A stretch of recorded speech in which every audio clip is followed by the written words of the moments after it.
Greetings, Siskiyou County. I'm Priestess Yeshe of the Mount Shasta Goddess Temple, and you are warmly welcomed to Kuan Yin practice.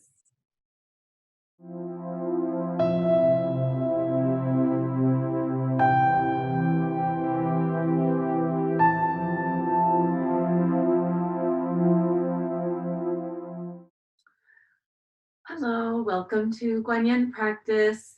Remember that today we are starting something new. I am recording both my daily practice here for my usual Monday through Friday chanting, and I'm also recording my one time per week divination for the week ahead for Siskiyou County. So if this is a little bit longer than usual, I hope that you have time to enjoy it. And let's go ahead and get started. Before we begin, let me just say, we are halfway through the month of Prajna Paramita in the Mount Shasta Goddess Temple.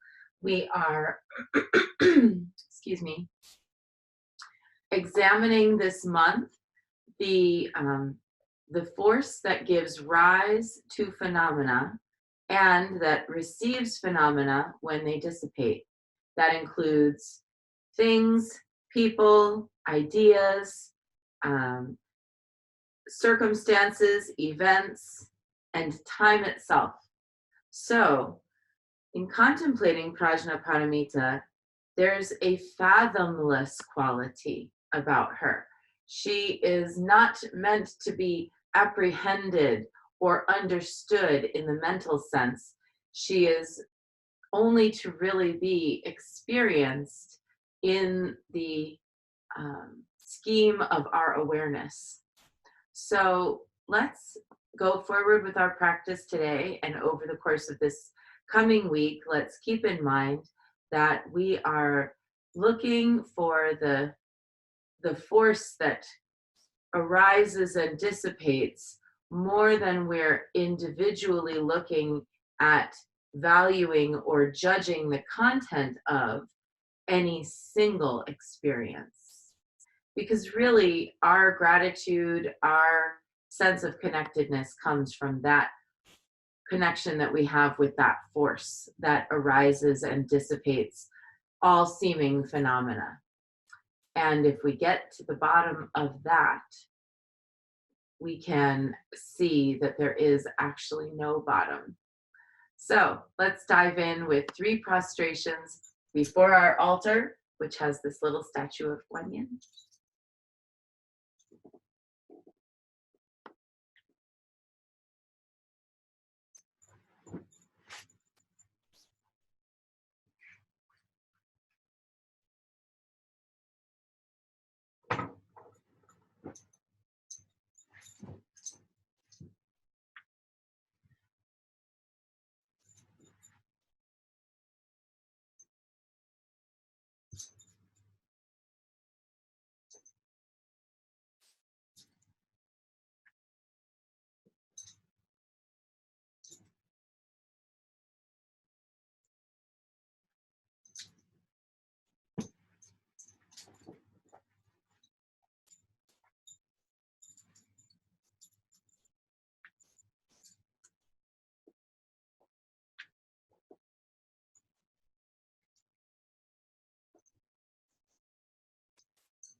And let's take refuge.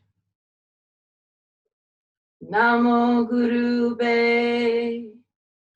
I take refuge in the inner teacher. Namo Buddhaye. I take refuge in the great mother of compassion. Namo Dharmaye. I take refuge in the wisdom of the ages. Namo Sanghaye. I take refuge in the community of practitioners. And let's set an intention, a person, place, situation, or circumstance that will benefit from today's practice. Today, holding in our hearts anyone who has struggled with health, This week, anyone who has been left literally out in the cold by the recent winter storms, any homeless people who are struggling to survive amidst the snow and the ice, and anyone else who is holding on to any kind of pain, physically, mentally, emotionally, spiritually this week.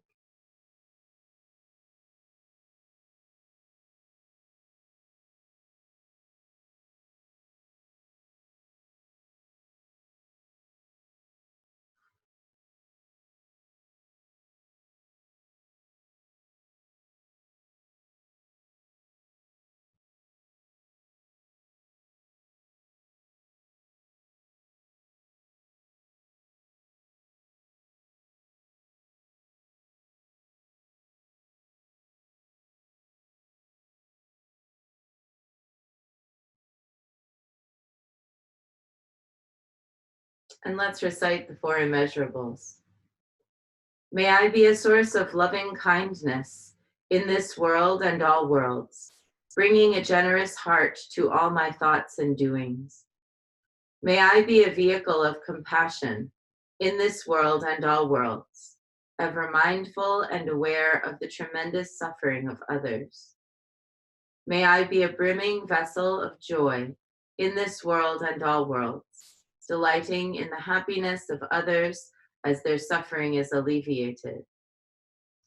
May I be a balance point of equanimity in this world and all worlds, seeing all as equals and all as deserving of goodness.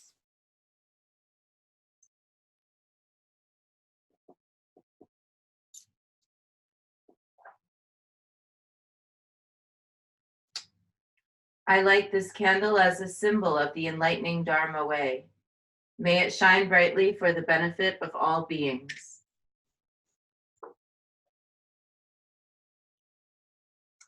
I light this incense as an offering for Kuan Yin, she who hears the cries of the world, mother of all.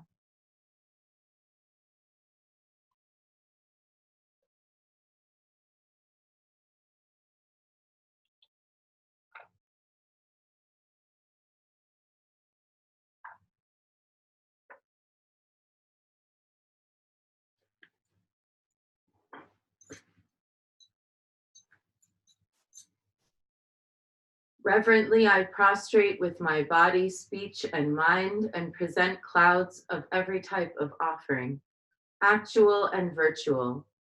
I confess all my destructive actions accumulated since beginningless time and rejoice in the meditation of all holy and ordinary beings. Please, Kuan Yin, remain until the end of samsaric existence and turn the wheel of Dharma for sentient beings. I dedicate my own merits and those of others to the great enlightenment.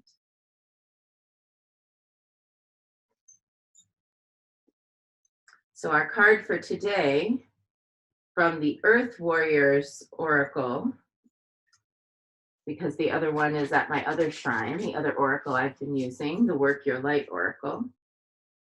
So let's see what we've got here.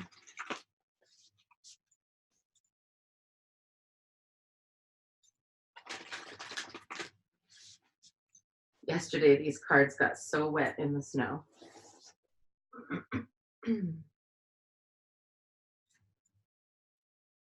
Lena, what must be, shall be.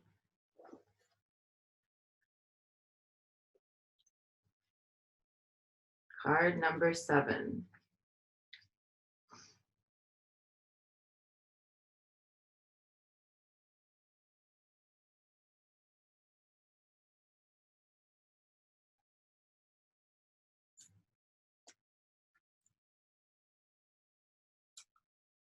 You have beautiful dreams and inspired, bold ambitions. You are guided to believe that they are a natural expression of your soul, something that is meant to be. Life will support you in the expression of those dreams and ambitions, even in the moments where it seems to be a struggle rather than support that you are experiencing. The process of transformation into full maturity involves learning how to grow through light and through shadow back to the light again. You will always find your way back to the light. Have faith in yourself and what must be. Dedicate yourself to what you love without hesitation.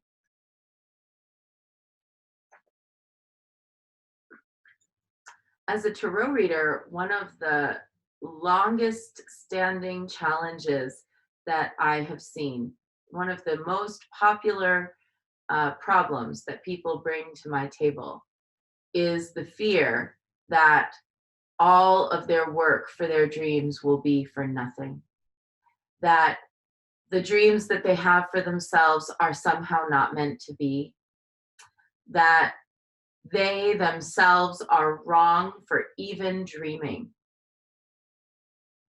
This kind of fear of things not working out, it's so human, isn't it? We worry about whether or not the things that we're trying to bring into manifestation will actually work. We struggle and we suffer and we fail, and then we have to try again. And sometimes over time, the waves crashing against the shore, the waves of resistance or opposition or difficulty or delay crashing against the shore of our dream sort of wears it down a little bit.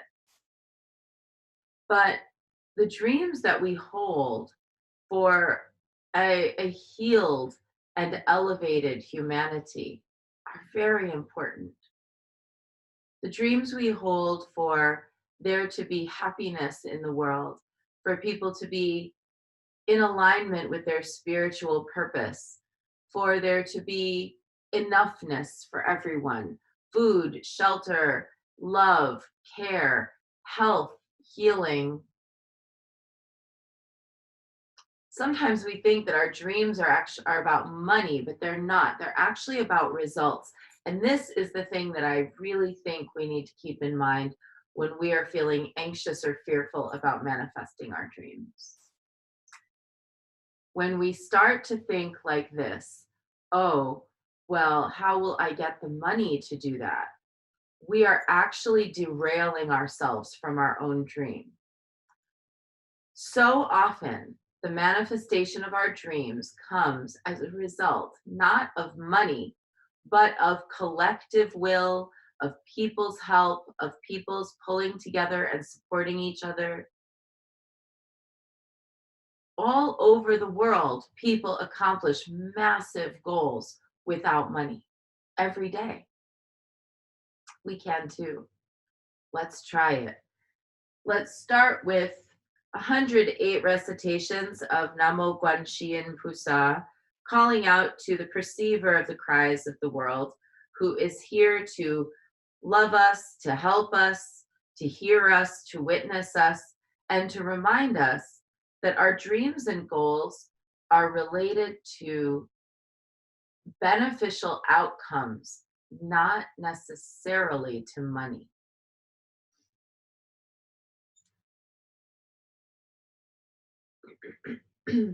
And let's see if she'll show us in our hearts one dream or goal that perhaps we've cast aside or become fearful of simply because we're attached to the idea of money rather than attached to the idea of the result.